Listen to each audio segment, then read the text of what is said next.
Hello बच्चों, आज हम बात करने वाले हैं नीट 2021 फिजिक्स पेपर के बारे में। क्या पेपर सचमुच टफ रहा या फिर मॉडरेट और टफ के कहीं बीच में था या मॉडरेट था? आसान तो मैं पेपर को नहीं कहूँगा क्योंकि पेपर आसान इस बार नहीं आया। हम इस वीडियो के अंदर ये जानेंगे कि किस टॉपिक से कितने नंबर ऑफ क्वेश्चंस आए। साथ ही साथ हम ये भी आपको बताएंगे कि क्लास 11th से क्या परसेंटेज रहा क्वेश्चंस का, क्लास 12th से कितने परसेंट क्वेश्चन पूछे गए, और ये भी मैं बताऊंगा आपको कि इजी क्वेश्चंस के क्या परसेंटेज थे, मॉडरेट क्वेश्चंस के क्या परसेंटेज थे और टफ क्वेश्चंस के क्या परसेंटेज थे। तो आप शुरू से अंत तक वीडियो को ज़रूर देखें ताकि आपको एक प्रॉपर आइडिया लग पाए कि किस टॉपिक को हमें अच्छे से प्रिपेयर करना चाहिए। ठीक है, तो वीडियो को शुरू किया जाए। तो आप देखिए, सबसे पहला चैप्टर हम बात करते हैं यूनिट्स एंड मेजरमेंट की।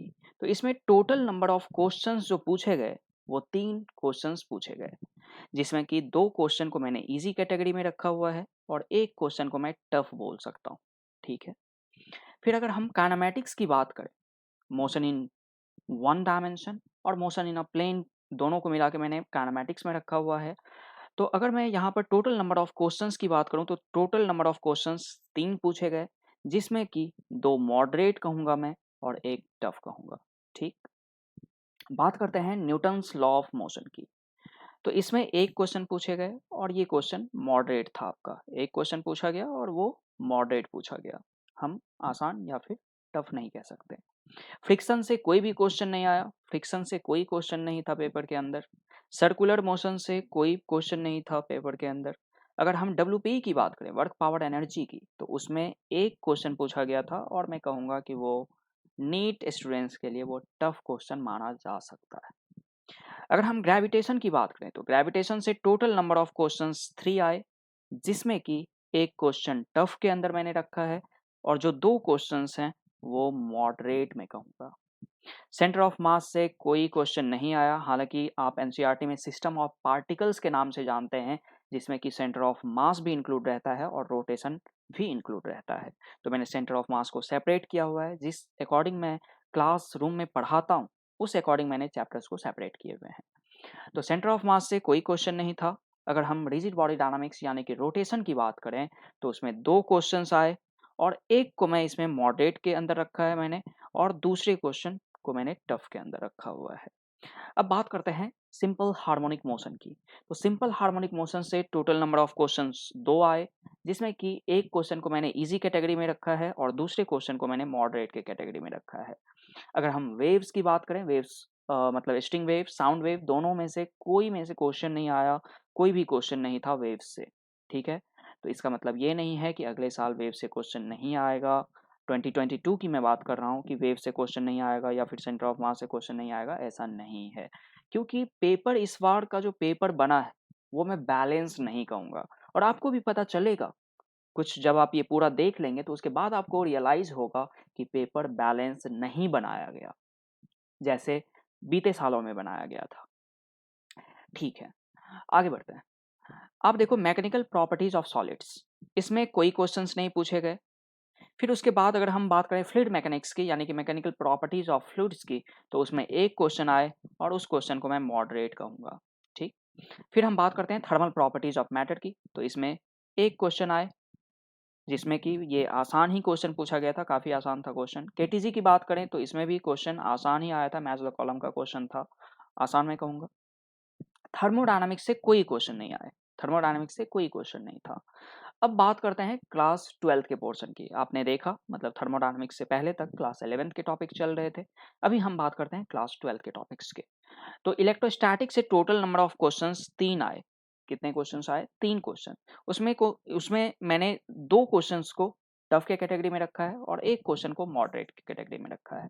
अगर हम बात करें कैपेसिटर्स की, हालाँकि ये इलेक्ट्रोस्टैटिक के अंदर आप पढ़ते हो, लेकिन जब हम क्लासरूम में पढ़ते हैं तो इलेक्ट्रोस्टैटिक्स अलग पढ़ते हैं, कैपेसिटर्स को मैं अलग पढ़ाता हूँ। तो कैपेसिटर्स से 3 क्वेश्चन आए। मतलब इस बार पेपर मतलब बहुत ही अलग तरीके से डिज़ाइन किया गया।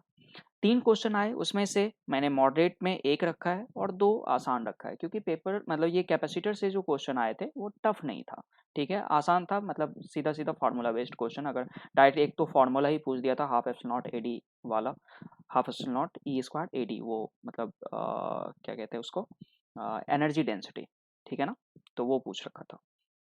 करंट इलेक्ट्रिसिटी की बात करें तो करंट इलेक्ट्रिसिटी से एज यूजुअल क्वेश्चन आते हैं करंट इलेक्ट्रिसिटी से, तो ये आप एक्सपेक्टेशन रख सकते हैं कि इससे टोटल क्वेश्चन 4 इस बार आए।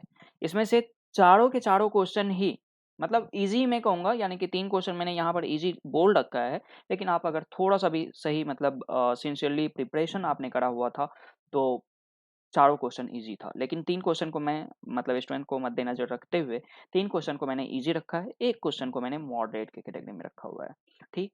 अगर हम बात करें मूविंग चार्जेज एंड मैग्नेटिज़्म की, तो इससे भी 4 क्वेश्चंस पेपर में देखने को मिले, जिसमें कि 2 क्वेश्चन ईज़ी थे और 2 क्वेश्चन हमने मॉडरेट के कैटेगरी में रखा हुआ है।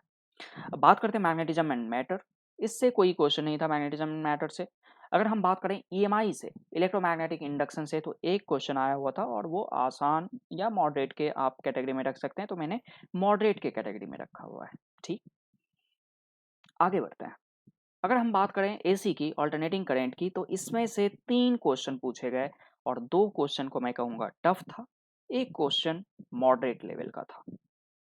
अगर हम बात करें इलेक्ट्रोमैग्नेटिक वेव्स की, तो 2 क्वेश्चन आए, जिसमें कि दोनों ही क्वेश्चन को मैंने मॉडरेट के कैटेगरी में रखा है, ठीक।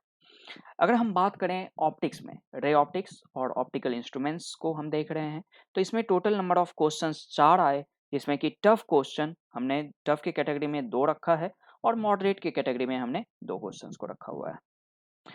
बात करते हैं वेव ऑप्टिक्स, तो वेव ऑप्टिक्स से कोई क्वेश्चन नहीं है, वेव ऑप्टिक्स से कोई क्वेश्चन नहीं आया हुआ है।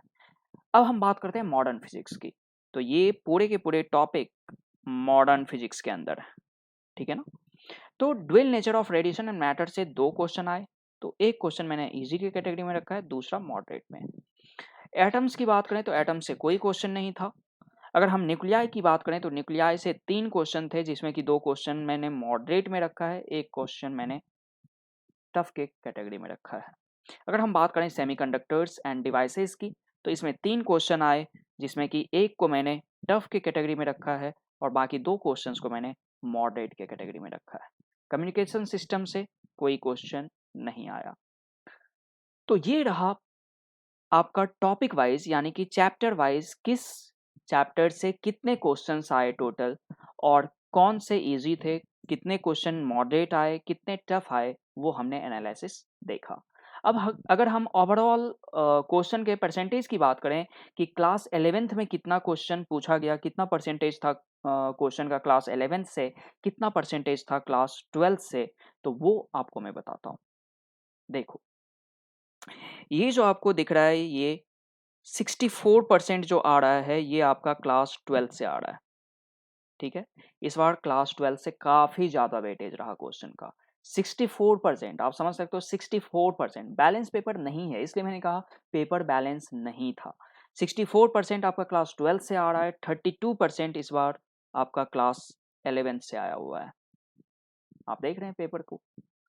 अगर हम बात करें कि इजी क्वेश्चंस के क्या परसेंटेज रहे, तो इजी क्वेश्चन के आपके 26% इजी क्वेश्चन को मैंने रखा हुआ है, और इजी क्वेश्चन वास्तव में मैंने आपको भी दिखाया कि कौन कौन से टॉपिक से कौन से क्वेश्चन इजी थे। अगर हम बात करें मॉडरेट की, तो वो 48% और बाजी जीता है मॉडरेट ने। 48% क्वेश्चन मॉडरेट पूछे गए हैं, और हर एग्जाम में यही होता है तकरीबन कि मॉडरेट का परसेंटेज ज़्यादा रहता है, ठीक। टफ की अगर बात करें तो टफ और इजी दोनों ही इक्वल था, मतलब कि इजी भी 26% था और आपका टफ क्वेश्चंस जो है वो भी 26% है। तो सबसे ज़्यादा क्वेश्चंस जो पूछे गए वो मॉडरेट लेवल के क्वेश्चन थे। अगर मैं बात करूं इस पेपर के बारे में कि पेपर को मैं आसान कहूं, मॉडरेट कहूं या टफ कहूं, तो मैं इस पेपर को मॉडरेट टू टफ के बीच में रखना चाहूँगा। ना मैं पेपर को टफ कहूँगा, ना मैं मॉडरेट कहूँगा, मॉडरेट और टफ के बीच में पेपर है। इसलिए जो भी बच्चे 2022 में पेपर देने वाले हैं, वो इस चीज़ को ज़रूर दिमाग में रखें कि सिर्फ फॉर्मूला रट के एग्ज़ाम में जाने से काम नहीं चलेगा आपका।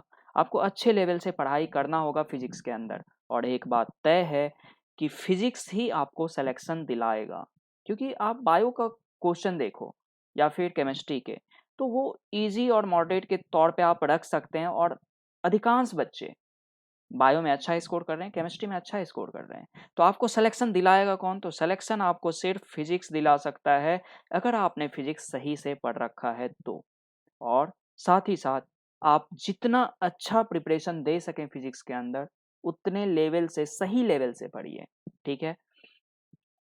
बाकी ये पेपर एनालिसिस था, ये मेरा एनालिसिस था, ठीक है। हो सकता है आप किसी और जगह वीडियो देखें तो वहाँ का एनालिसिस कुछ और भी मिल सकता है, ऐसा मेरा मानना है।